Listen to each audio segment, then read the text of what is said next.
Hello everyone, I am Shalvi. Welcome to my channel. Today I am going to make my first YouTube video, and in this channel I am going to provide you various sections of biology for class 11th and class 12th students.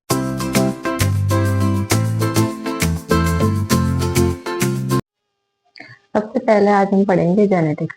किसी भी chapter को पढ़ने से पहले हम उसके basics clear करते हैं, तो आज हम पढ़ेंगे बेसिक्स ऑफ जेनेटिक्स। जेनेटिक्स में सबसे पहला टर्म आता है हेरिडिटी।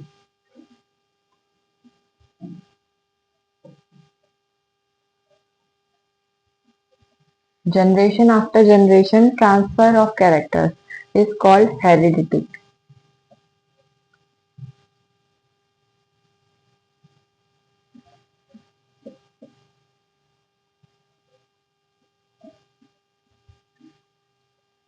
किसी के पेरेंट्स में बीपी हाई का इश्यू रहता है, डायबिटीज का इश्यू रहता है, तो उनके बच्चों में भी यानी कि ऑफस्प्रिंग में भी ये कंडीशन देखने को मिलती है।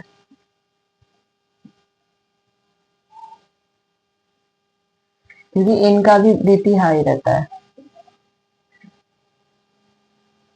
तो हम क्या बोलते हैं कि हमारी हेरिडिटी में ही बीपी हाई का इश्यू है। क्योंकि ट्रांसफर ऑफ कैरेक्टर, जो कैरेक्टर है वो ट्रांसफर हो रहा है जनरेशन आफ्टर जनरेशन। अब सेकंड टर्म आती है इसमें इनहेरिटेंस।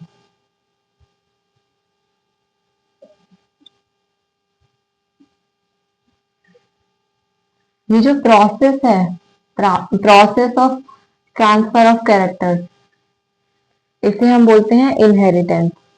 जिसके थ्रू पेरेंट्स से ऑफस्प्रिंग में ये कैरेक्टर डेवलप हो रहा है। और हम सब अपने पेरेंट्स की एग्जैक्ट कॉपी नहीं है। किसी की आंखें अपने पापा पे गई हैं, किसी की नाक अपनी मम्मी पे गई, पर कोई भी सेम नहीं है। तो ये जो डिफरेंस बिटवीन कैरेक्टर्स होता है, इसको हम बोलते हैं वेरिएशन।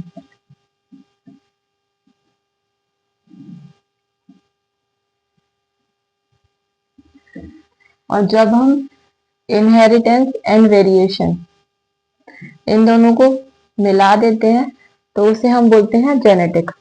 तो the branch of biology that deals with inheritance and variation is called genetics.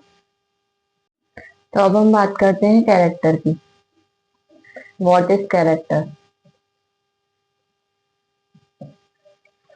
जो हमारा हेयर टाइप हो गया, हेयर कलर हो गया,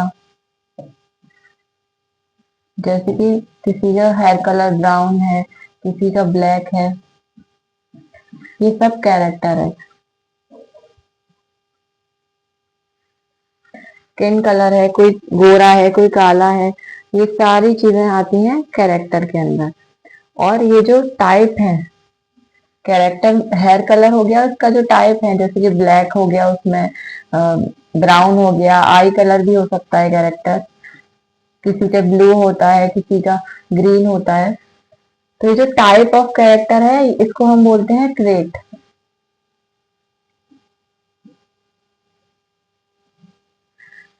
अब बात आती है कैरेक्टर आते कैसे हैं। तो कैरेक्टर जो होते हैं उन्हें कंट्रोल करता है जीन। अब बात आती है कि जीन क्या होता है। तो जीन होता है जो हमारा डीएनए होता है। हमारा डीएनए 2 मीटर लॉन्ग थ्रेड होता है, जो कंडेंस फॉर्म में होता है। आगे आके उसकी पैकेजिंग हम आगे पढ़ेंगे। तो पैकेज होकर वो क्रोमोसोम बन जाता है। तो उसका जो सेगमेंट होता है, जो डीएनए का जो सेगमेंट है, ये आपका पूरा डीएनए है। इसका जो सेगमेंट ऑफ डीएनए है, जैसे कि ये segment of DNA that control character, उसे हम बोलते हैं जीन। डीएनए की फुल फॉर्म अभी आप याद कर लो, deoxy ribo nucleic acid.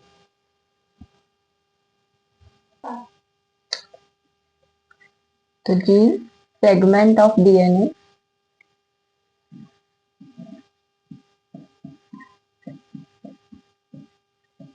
That control character.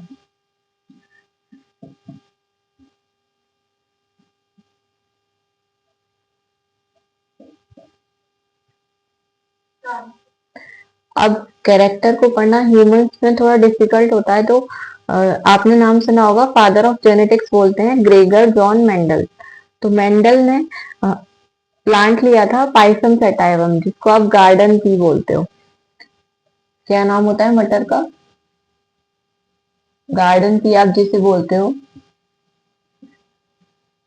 इसका साइंटिफिक नेम है पाइसम सेटाइवम।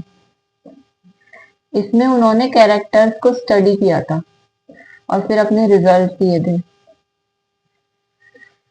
तो अब जैसे कि मानिए आप, इसमें एक कैरेक्टर है स्टेम हाइट का। तो स्टेम की जो हाइट है वो या तो टॉल होगा या डॉर्फ होगा।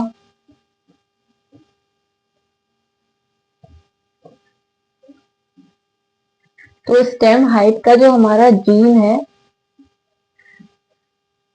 इसकी भी अलग अलग फॉर्म है। ये टॉल भी हो सकता है, डॉर्फ भी हो सकता है। तो इनको हम बोलते हैं एलील या एलीलोट्रॉप।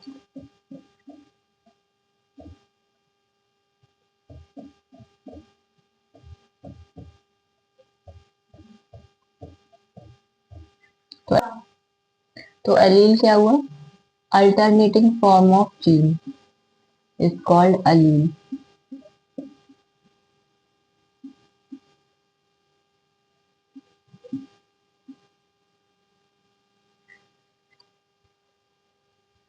अब एक टर्म आता है जीनोटाइप और फिनोटाइप।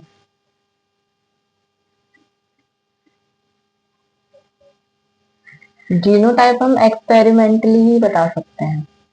आप किसी को देख के नहीं बता सकते कि इसका जीनोटाइप क्या होगा।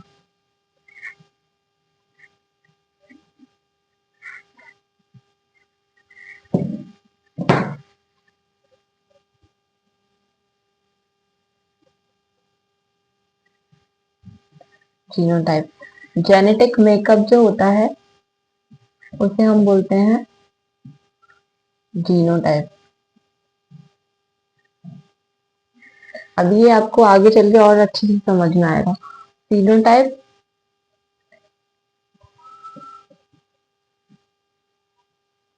एक्सटर्नल स्ट्रक्चर यानी कि फिजिकल अपीयरेंस कैसा है, आप देख के बता सकते हो कि इसका फिनोटाइप क्या होगा, गोरा है, काला है।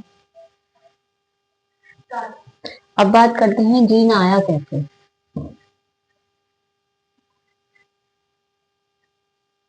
तो जीन हमारे अंदर कैसे आया? जीन आया गैमीट्स के थ्रू। गैमीट्स क्या होते हैं?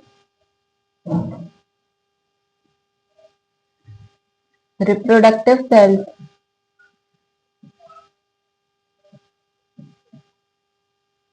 इन प्लांट और एनिमल रिप्रोडक्टिव सेल्स जो होती हैं उसे हम बोलते हैं गैमीट।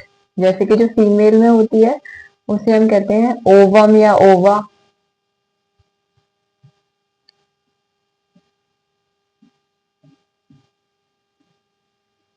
और जो मेल गैमीट होता है उसे हम बोलते हैं स्पर्म।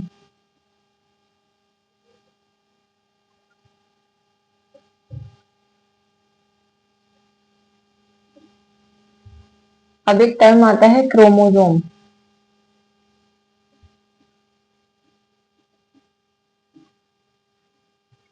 जब डीएनए कंडेंस होता है तो वो क्रोमोसोम की फॉर्म में आ जाता है।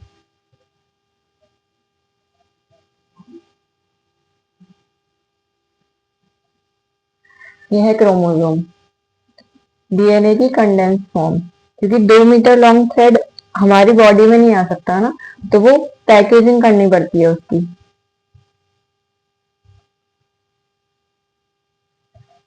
तो क्रोमोसोम जो होते हैं, ह्यूमन में 46 क्रोमोसोम होते हैं, यानी कि 23 पेयर ऑफ क्रोमोसोम।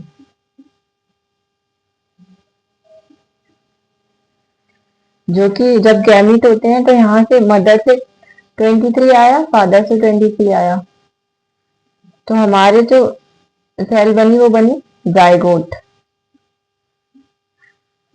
तो 23 यहाँ से आया, 23 यहाँ से आया, तो कितना हो गया? 46। इसे हम बोलते हैं जाइगोट।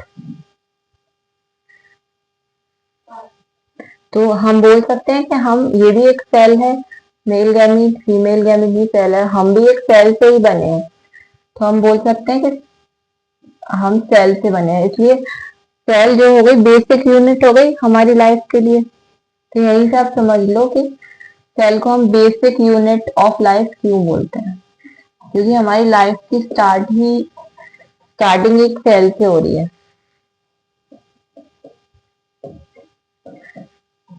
और एक सेल से ही आगे टिश्यू बनेगा, ऑर्गन सिस्टम बनेगा, फिर हमारा पूरा स्ट्रक्चर बनेगा। तो इसीलिए हम इसे basic unit of life, basic structural unit of life and basic functional unit of life. क्योंकि अगर हमारा हाथ ही नहीं होगा, आप लिखोगे कैसे? हाथ बनने के लिए भी तो सेल्स चाहिए, टिश्यू चाहिए। आज के लिए बस इतना ही। अब हम बेसिक्स ऑफ जेनेटिक्स को हमारे नेक्स्ट वीडियो में कंटिन्यू करेंगे। अगर आपको ये वीडियो पसंद आई हो तो प्लीज़ लाइक करें, शेयर करें, सब्सक्राइब करें and press the bell icon. Thank you.